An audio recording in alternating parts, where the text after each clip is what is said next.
Right now, someone is standing in a parking garage. They're checking their phone, they're distracted, and someone else is watching them. Criminals don't pick victims randomly. They pick locations, they pick moments, and they pick people who are alone. This video could be the difference between going home tonight and not. Stay with us. On Safety Zone Animation, we don't guess about security. We learn from actual crime patterns. We listen to what security experts teach, and we share the knowledge that keeps people safe. Today, we're breaking down the 5 places where standing alone creates the highest risk. Not to scare you, to prepare you. Because safety isn't about living in fear, it's about recognizing danger before it finds you. Location 1, the parking garage or isolated parking lot. Picture this, it's 9 p.m., you're walking to your car after work, after a movie, after shopping. Your keys are already in your hand, good instinct, but your head is down. Your phone is in the other hand. You're tired, you're ready to go home. The parking lot is quiet, a few cars scattered around, mostly empty. That's the moment a predator is waiting for. Here's what most people do wrong. They walk on autopilot. They don't scan the area, they don't check under their car, they don't position themselves for escape. And worst of all, they stand alone at their door, fumbling with their keys while someone approaches from behind. This is called the fumbling zone. You're vulnerable, you're distracted, you can't run, and the attacker has a clear approach. Parking lots are hunting grounds. Criminals study them. They know people are tired, distracted, and focused on getting home, not on their surroundings. They know there are no witnesses. They know you're between the safety of the building and the safety of your locked car. This is where many assaults, abductions, and robberies happen. Not because victims are careless, but because they don't know the pattern. Here's what changes everything. First, before you even leave the building, change your mindset. Not paranoia, awareness. The walk to your car is not downtime, it's performance time. Second, scan your parking area from inside before you step out. Is anyone sitting in a nearby car? Is anyone standing between you and your vehicle? Is anyone approaching? If something feels wrong, wait. Call security. Ask for an escort. This is not overreacting. This is reading the room. Third, walk with purpose. Head up. Phone away. Your eyes should sweep the entire area, car to person to corner. You're creating a mental map of exits and risks. Fourth, before you reach your car, already have your key in your hand, not in your purse, not when you arrive. The key is in your hand before you leave the building. This eliminates the fumbling zone completely. Fifth, do a quick 360 check of your vehicle. Glance under it. Look in the back seat through the window. Check the trunk area. You're not being paranoid, you're being professional. Sixth, when you unlock your car, get in immediately and lock the doors. This takes 3 seconds. Do it. Don't sit in your car organizing things. Don't sit scrolling on your phone. Start the engine. Get moving. Organization happens when you're home. Seventh, trust the feeling. If someone approaches, your car is closest to a light or people. Get back inside or run to the nearest witness-rich area. Never stand alone at your car arguing with a stranger. And one more, never ever let someone close enough to make demands while you're alone. The moment you feel unsafe, move. Don't wait to be polite. Distance is your best weapon. Why this works? This isn't extreme. This is what security professionals teach. It takes 15 extra seconds total, but it removes the vulnerability window entirely. Location 2, ATM machines and bank entrances. Late evening, you need cash. There's an ATM in the parking lot or on the street. It's just a quick stop, in and out, 20 seconds. But someone is watching. Not the camera, them. Most people don't realize ATMs are predictable targets. You're stationary, you're focused on a screen, you have just withdrawn cash, you're alone, and criminals know ATMs attract desperate people at desperate hours. The mistakes? Standing with your back to the entrance, entering an ATM alcove or enclosed area without checking it first, counting your money right there, leaving the ATM and going directly to your car with visible cash, walking away without checking who's behind you. ATM robbery and assault are common because the window is perfect. You're cornered, you've just confirmed you have money, and you're temporarily trapped. It happens in seconds, and because people feel safe, it's a bank, there's a camera, they drop their guard. Here is the safety breakdown. First, choose your ATM location carefully. Use ATMs inside banks or inside well-lit retail stores, not standalone machines or those in dark alcoves. If the location doesn't feel right, don't use it. Drive to the next one. Second, before you approach, scout it completely. Park where you can see the ATM from your vehicle. Is anyone loitering? Is the area well lit?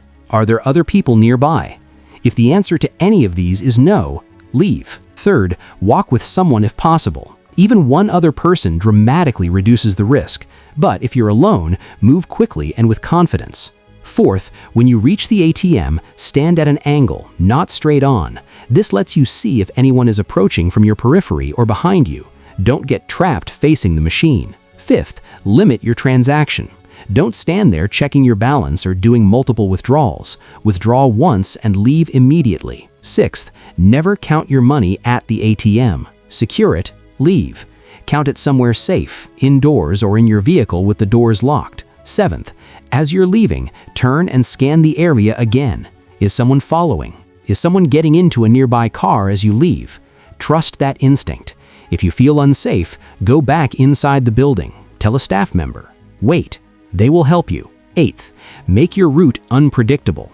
Don't use the same ATM at the same time every day. Criminals study patterns. Vary your location. Vary your time. Location 3. Public restrooms. You're at a restaurant, a store, or a train station.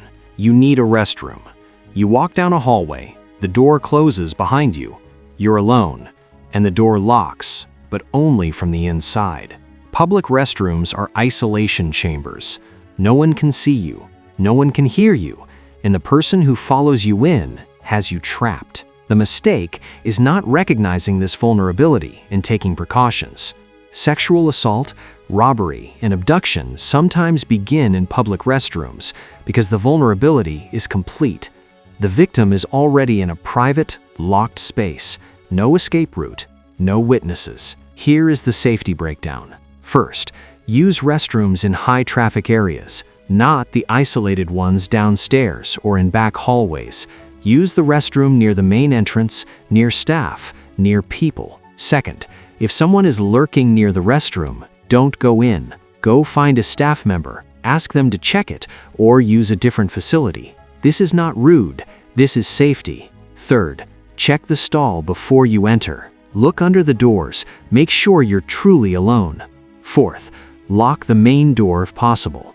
Many public restrooms have an outer door that locks. Use it. Fifth, if you feel uncomfortable at any point, leave. Don't finish. Get out. Go find someone. Sixth, if someone enters while you're in the stall, stay calm but ready. Have your phone accessible. If someone tries the stall door, yell loudly. Make noise. Attract attention. If you can, climb out of the stall or move to where you're not trapped. Seventh, trust every instinct. If the restroom feels wrong, it is. Use the restaurant's staff bathroom. Ask for a key. Go to another location. Your comfort is less important than your safety. Location 4. Elevators with strangers. You're in an office building, a hotel, an apartment. You press the elevator button. The doors open. There's one person inside. You step in. The doors close. Now you're in a 4x8 metal box with a complete stranger. No escape, no witnesses, moving between floors. Most people don't think twice about elevators, but enclosed spaces with strangers create vulnerability. The mistakes: boarding without assessing the person inside, standing with your back to the corner, not positioning yourself near the button panel, ignoring your gut feeling. Elevators are enclosed, private, and moving. If someone intends harm, you can't run. You can't be seen by passersby. You're literally trapped until a door opens. Here is the safety breakdown. First, before you enter, look at who's inside. If something feels wrong, their energy, their stance, the way they look at you, wait for the next elevator. This is not judgmental. This is reading body language and trusting it. Second, if you board, stand near the button panel. Not in the corner, near the buttons. This positions you near the doors and gives you control if you need to get out fast. Third, face the doors, not the person. Use your peripheral vision. Don't make prolonged eye contact, but stay aware of their position. Fourth, If someone presses a button below yours and then steps toward you, step back, create distance. If they keep approaching, press your floor number in the door open button. Get out. Take the stairs if possible. 6th, never be alone in an elevator with someone you feel unsafe with. This is not worth politeness. Get out. Location 5. Transit stops at night. It's dark. You're waiting for a bus, a train, an Uber. You're standing alone on a platform or a street corner. The wait is 10 minutes, maybe 15. You're checking your phone. You're not thinking about your surroundings. Then you hear footsteps. Transit stops are designed for waiting, not for security. They're predictable. You're stationary. You're often distracted. And people waiting are assumed to have money, phones, and valuables. The mistakes? Standing directly under a light where everyone can see you. Not positioning yourself where you can move. Not staying aware of who's arriving. Standing with your back to the street. Transit stops combine isolation with visibility to criminals. You're alone, you're predictable, and you're waiting. If someone targets you, you have limited escape routes. The assault or robbery happens in the seconds before help arrives. Here is the safety breakdown. First, use transit stops during daylight if possible. If you must wait at night, ask a friend to stay on a call with you, or wait inside a nearby business until your ride arrives. Second, position yourself strategically, not directly under a light where you're spotlit for every passerby, not in a corner or against a wall. Stand in an open area where you can move in any direction. Have exits. Third, stay aware. Phone away. Earbuds out. Your awareness is your weapon. Notice who's arriving at the stop. Notice vehicles slowing down. Notice anyone approaching. Fourth, if someone arrives who makes you uncomfortable, move. Cross the street. Call someone. Go into a nearby store. Wait there. Your transit ride will be there soon, but your safety comes first. Fifth, if someone approaches and makes demands, comply with property theft. Money, phone, watch. Those can be replaced. Your safety cannot. Don't escalate. Don't argue. Give what they ask for. But if someone tries to move you or force you into a vehicle, that's different. Create a scene. Yell. Run. Attract attention. The moment someone tries to relocate you, the danger level changes dramatically. Fight that with everything you have. 7th, share your location with someone. Text a friend when you're waiting, when you arrive. Have someone who knows where you are and is checking on you. 8th, trust your timing. If your usual bus is late and it feels unsafe, take an Uber instead. Call a friend for a ride. Don't wait alone for 20 minutes if it doesn't feel right. Your wallet's a bit lighter, but you're home safe. Let's lock this in. The 5 places you should never stand alone. 1. Parking garages or isolated lots. Key in hand before you leave the building. Scan first. Walk with purpose. Check your car. Enter fast. Lock the doors. 2. ATM machines. Use safe locations. Scout first. Never count cash on site. Vary your routine. Stay aware of your surroundings. 3. Public restrooms. Use high-traffic bathrooms. Check before you enter. Lock the door. If something feels wrong, leave. 4. Elevators. Read the person inside before you board. Stand near the buttons. Create distance. Exit if needed. Don't stay trapped. 5.